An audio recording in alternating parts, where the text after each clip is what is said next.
சுந்தர புருஷன் 1996ஆம் ஆண்டில் வெளிவந்து பெரிதாக பேசப்பட்டது.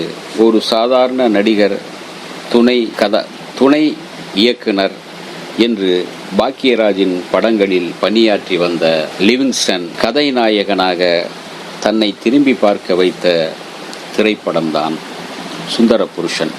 வில்லன் வேடங்களிலும் சின்ன வேடங்களிலும் நடித்து வந்த லிவிங்ஸ்டன் முதல் முறையாக கதையின் நாயகன் வேடத்தில் நடித்த சுந்தர புருஷன் படத்தை சூப்பர் குட் பிலிம் சார்பில் ஆர்.பி. சௌத்ரி தயாரித்திருந்தார்.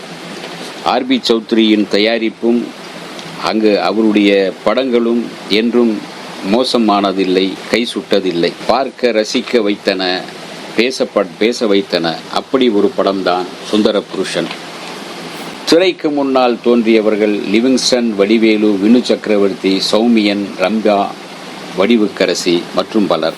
திரைக்கு பின்னால் உழைத்தவர்கள் படத்தொகுப்பு ஜே. சங்கர், ஒளிப்பதிவு அர்தர் ஏ. வில்சன், இசை சிற்பி, கதை பட்டூர் செல்வன், வசனம் லிவிங்ஸ்டன், சிவராம் காந்தி, தயாரிப்பு சூப்பர் குட் பிலிம்ஸ், திரைக்கதை லிவிங்ஸ்டன், இயக்கம் டி. சபாபதி.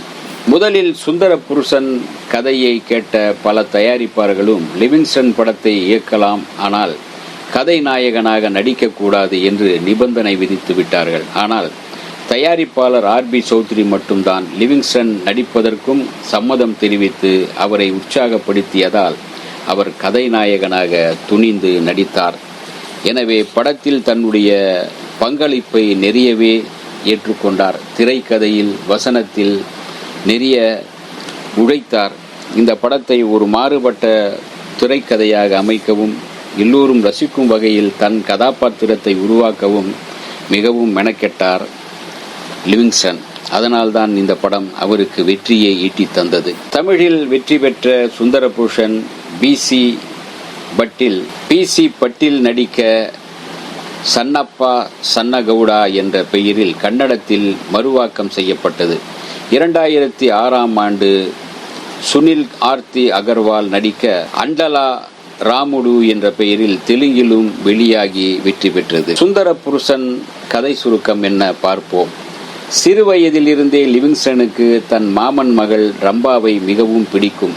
லிவிங்ஸ்டனின் தாயார் திடீரென மரணமடையவே தந்தை வேறொரு பெண்ணை திருமணம் செய்து கொள்கிறார். இதனால் ஏற்படும் பிரச்சனையால் சிறு வயதிலேயே வீட்டை விட்டு வெளியேறுகிறார் லிவிங்ஸ்டன். 12 ஆண்டுகள் கழித்து பிறகு இளைஞனாக கிராமத்துக்கு திரும்புகிறார் லிவிங்ஸ்டன்.